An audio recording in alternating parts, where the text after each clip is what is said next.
Good morning. Thanks for joining me for my scent and makeup of the day daily video upload.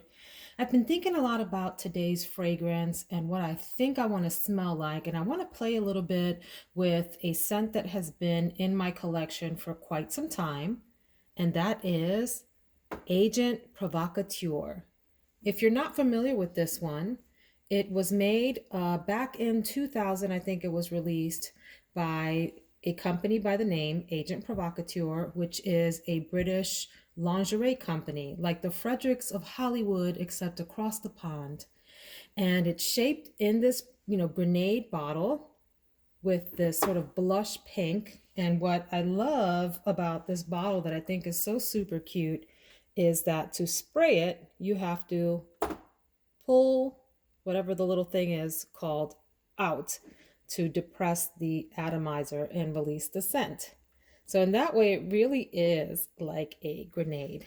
This is a really polarizing scent.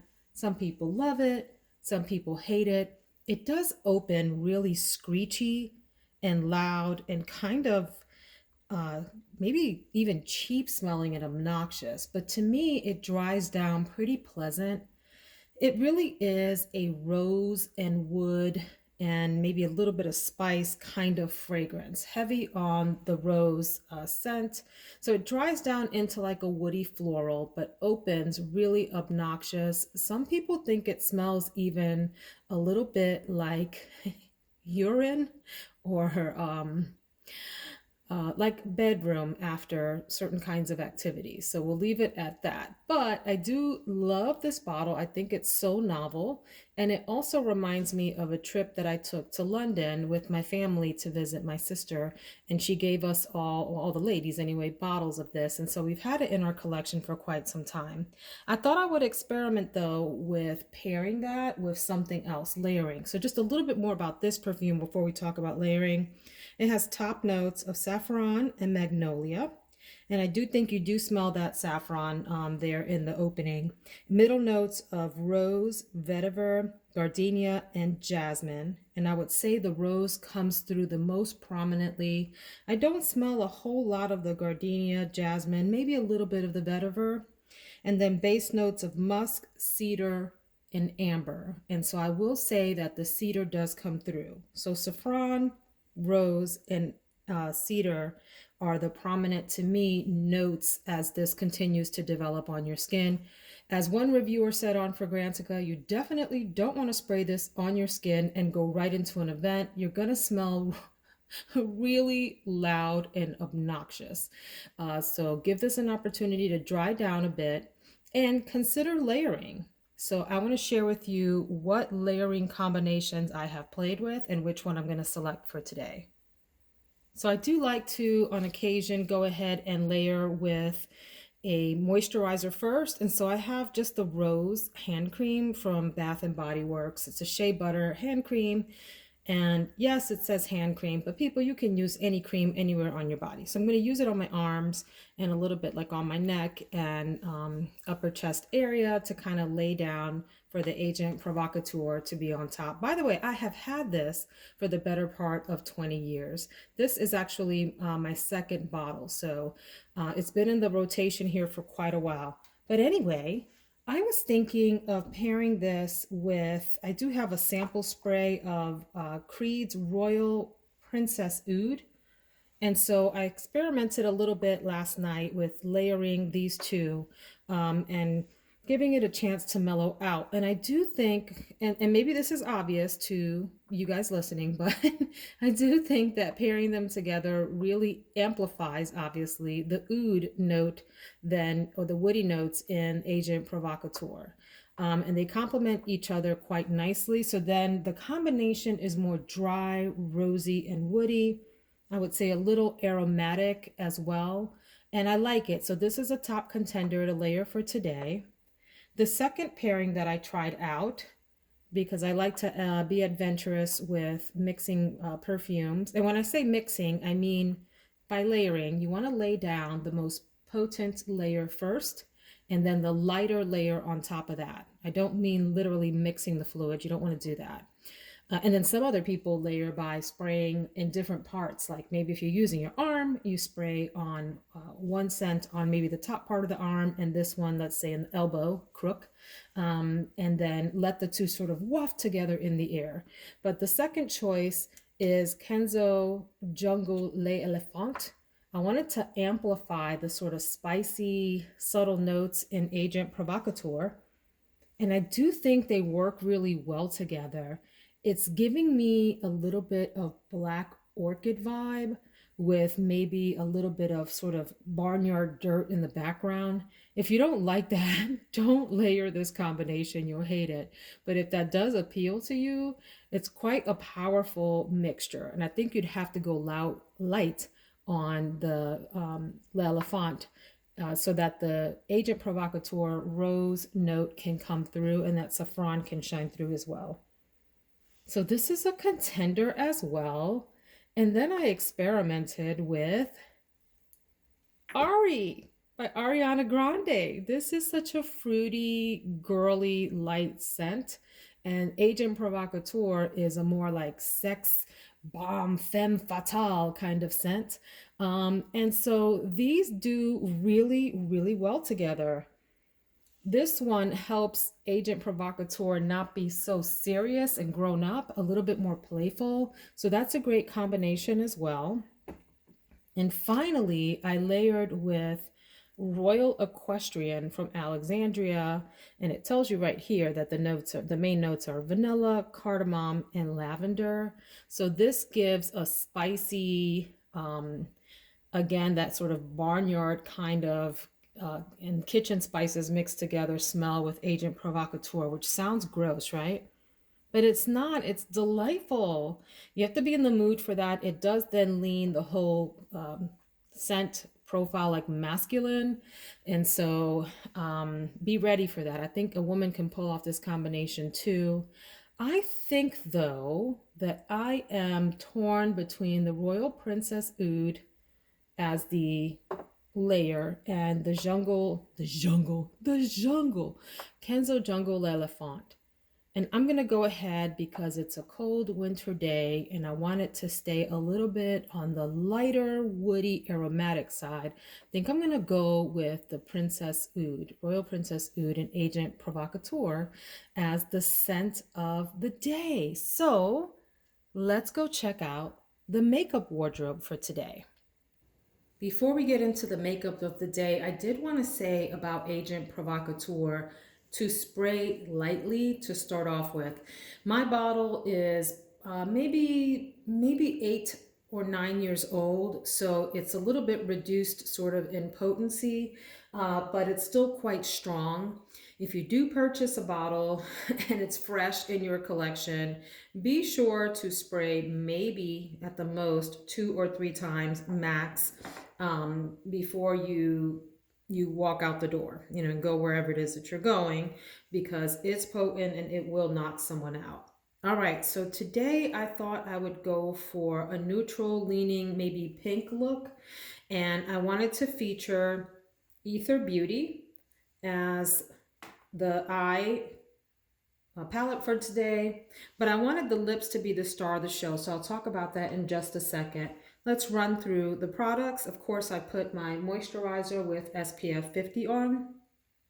I am going to then prime with the Laura Mercier Pure Canvas Primer, Broad Spectrum SPF 30. These names, if you watched, I think it was yesterday's video, the day before, these names crack me up. They're so long.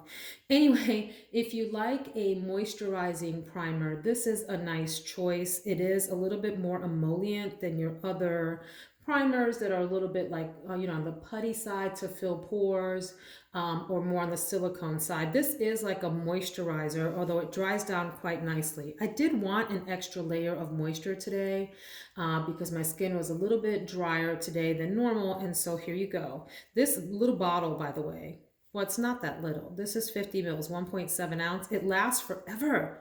I have had this all of 2020 going into 2021 here and have barely, made a significant dent. I think maybe I'm a quarter of the way through this. So a little dollop of that will do you. Very like emollient. I will use the Hourglass Veil Primer for my eyeshadow base. This is not the heaviest primer. It's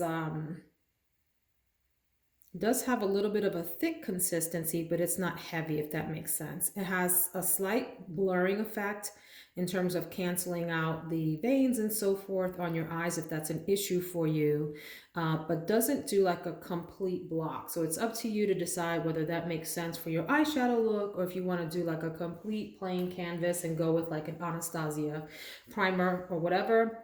Under the eyes, I will use the Becca Anti-Fatigue Under Eye Primer to help fill in some of the lines before I go in with my concealer, which is going to be the e.l.f. Hydrating Camo Concealer in Satin Finish. If you watched my video a few days ago, or maybe that was last week, I don't know, guys, it's all running together now. I did advise that if you have a number of concealers and a number of foundations that you're working your way through, as you're using them and bringing them back into rotation, make sure that you're shaking them up so that the ingredients don't settle and separate permanently. There's always going to be a little bit of separation. Don't be afraid of that. It doesn't mean that it went bad. A little bit of this primer goes a really long way. Concealer, excuse me. This is in the color Medium Sand. I like this primer. It is a little bit on the hydrating side, dewy side. It settles well, settles down well rather, doesn't settle into your fine lines. But again, I use something like that to help fill in where the concealer would settle anyway. This one has a little bit of a peachy undertone, which on occasion I like. Anyway, it's a great hydrating, as it says, hydrating concealer. I think it's full coverage. I would consider it that. And it also makes a good eyeshadow primer as well if you don't want to go through the trouble of having a separate dedicated eye primer. That's fine. You can use something like this. Although note that with concealer, when you use it for primer, at least my experience is that it breaks down faster later in the day than maybe a dedicated high quality eyeshadow primer would do. My foundation for today, and you can see I put a really significant dent in this. I think I'm somewhere down here. So I'm almost done with this. This is the L'Oreal True Match Lumi Healthy Luminous Makeup Broad Spectrum SPF 50 Foundation. Say that 3 times really quickly. Mine is in the color neutral. This was one of the very first foundations that I ever purchased, and I do like this. It is exactly what it says. It gives you a luminous finish. I don't think this is the most high performing foundation. It does fine, and it takes me through the workday, and I look great after I get off of work. But if I had an evening event, I might be in a little bit of trouble because it does start to, like break down a little bit. It doesn't break down oddly. And what I mean by that is not in patches, but it just sort of starts to fade away as the day goes on. Again, I should probably mix this up. This is lovely if you are looking for like a glowy look for your foundation. So this is the color neutral, a little bit on the medium side. So since I have self-tanned and I'm waiting for that to develop, this will be a great shade. It looks good on camera too. I will use then the MAC Medium Gold the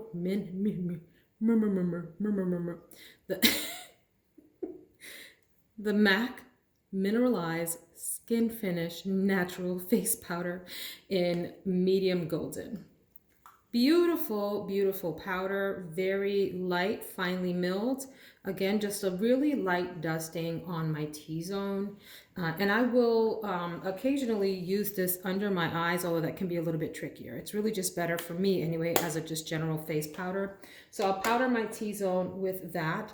I will powder the concealer under my eyes with the Pat McGrath Skin Fetish Sublime Perfection Blurring Under Eye Powder in the color Light.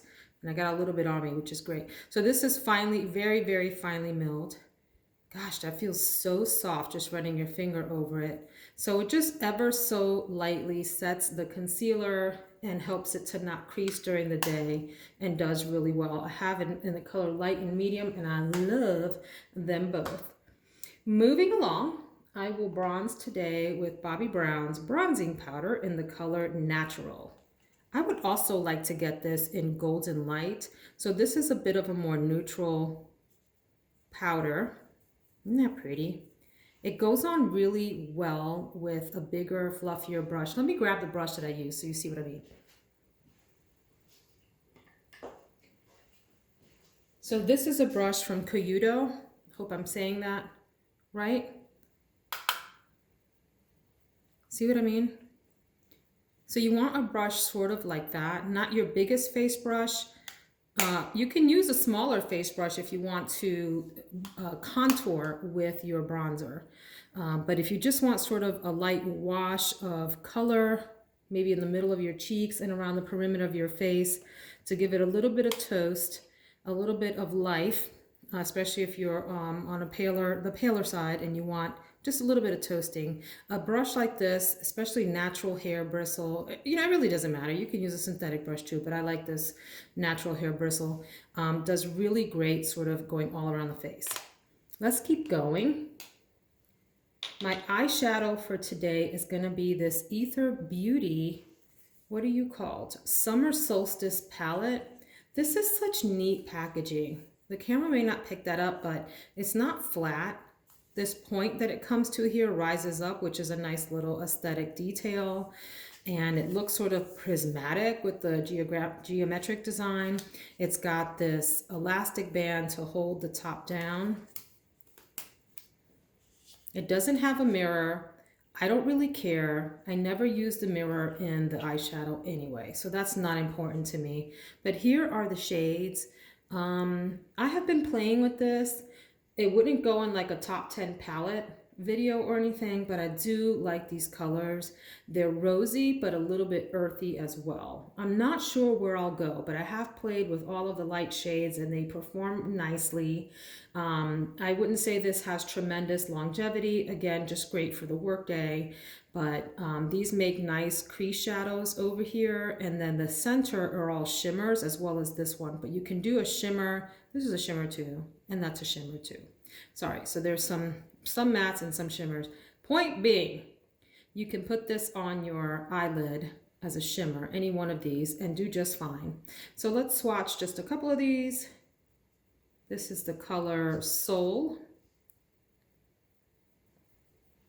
And let's do Amber.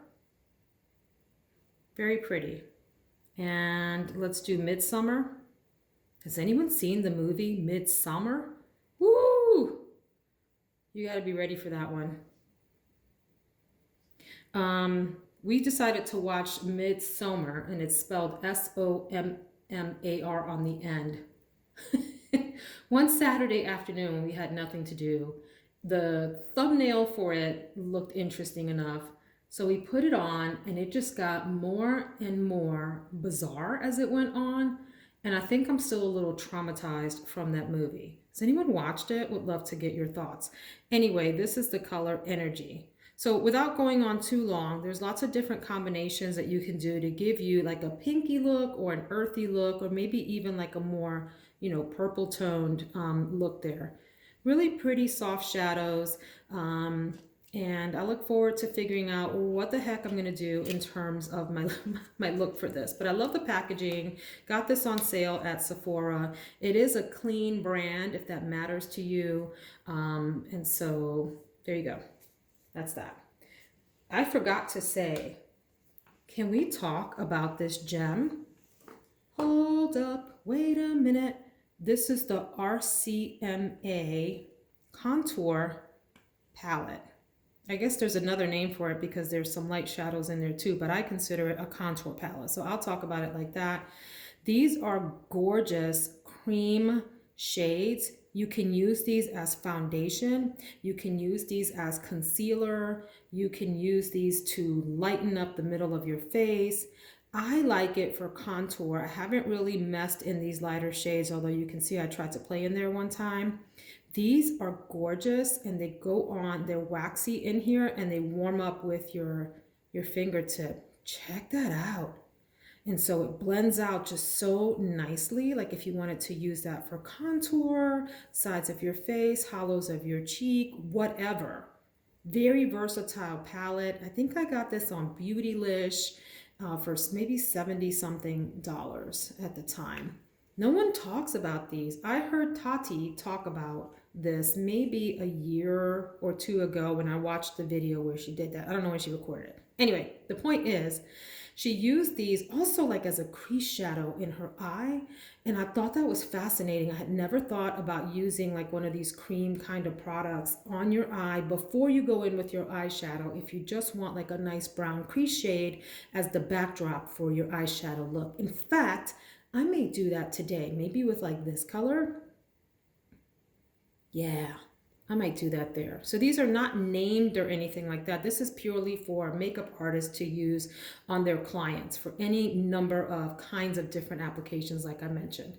RCMA. There are a bunch of different ones like this on the Beautylish site. Go check them out. Definitely worth a checkout. And I do have even a little one that is a travel size that is maybe like a little circle that has 3 or 4 of them if you just want to take those to bronze and whatever. All right, we're coming to the end here, guys. I'm going to, for my cheeks, use the good old-fashioned, it's not old-fashioned, the good old Holy Grail NARS Orgasm. I have one in the bigger pan here. This is a great one. It just doesn't get old. Some people don't like it because it has a little bit of shimmer in it. Doesn't bother me at all. In fact, I think that'll go quite nicely with the eyeshadow palette.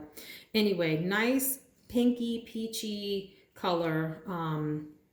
Controversial name. So there you go. NARS Orgasm. I will do a little bit of highlighting with Precious Petals from Wet n Wild. This is super cheap at the drugstore, a couple dollars or something like that, and just has really nice shimmer to it, not too, loud or beaming or obnoxious. I mean, it can be if you build it up. But I like to use this as an inner corner shade and sometimes just to zhuzh up the center of the eyelid. Like you see how the color looks. Great choice. I would like to do a finishing powder today, so I'll use Milani Radiant 04 in the color Radiant 04. And you can see that it's a powder that just, if you use a huge fluffy brush, it'll give you just the lightest bit of luminosity. And by huge fluffy brush,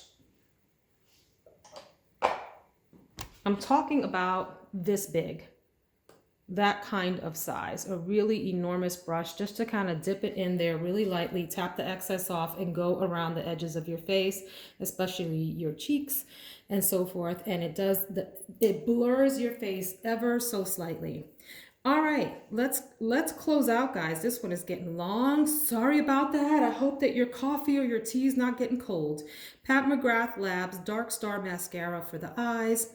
Hourglass shape on the applicator, does really well. Dry formula, doesn't drop on my face, no fallout, no issues. This is a solid, strong performer and keeps my eyelashes in place all day. We'll end with the Precisely My Brow Pencil in the color 3.5 to fill in sparse areas of my eyebrows. And I have this Marc Jacobs eyeliner. It's black and I can't see what the actual name of the color is, but that's not relevant. The point is it's the darkest one. I may, depending on how the eyeshadow looks, if it needs a little bit of extra definition, this is one of the top performing eyeliners ever. It smudges out nicely and it stays in place all day. So that's the Marc Jacobs one. I will go in on the lips with, and then I promise we're done, guys. I promise. This Milani lip liner in the color 18 Addiction. I've used this for years. This is part of their Exaggerate lip liner line. So it's this real pink leaning, a little bit more blue eyeliner, not on the brown side, right? Just more pink. And then I'll go in. I really would like to feature lips today. And I'm going to do that with the Tarte Lip Sculptor lipstick and gloss. So it has two sides. One is a lipstick and the other is a lip gloss. Nice versatile little piece that you can drop in your purse. I'm not carrying a purse and I'm not going anywhere. I'm walking downstairs to my computer and going on video conference today for work. But if you need it, you got it. So see how that's a real sort of like a Barbie doll pink color. And so noting that, I may lean in the light pink on the eyeshadow as well with some neutrals. And then I will top it with just a little teeny bit of the lip gloss from the other side to give it a little bit of what? A little zhuzh. Because who doesn't need a little zhuzh on the lips? So folks, that is my makeup wardrobe of the day. I hope you're enjoying these videos where we look at scent and makeup together. Would love to hear your thoughts. What's your scent of the day? What is your feature beauty makeup product of the day? And do you like these kinds of videos? Drop me a little note in the comments. Like the video if you enjoyed it, and I hope you'll subscribe and come back so that you have more content like this. Have a fabulous, productive, energy-filled, blessed day. Take care.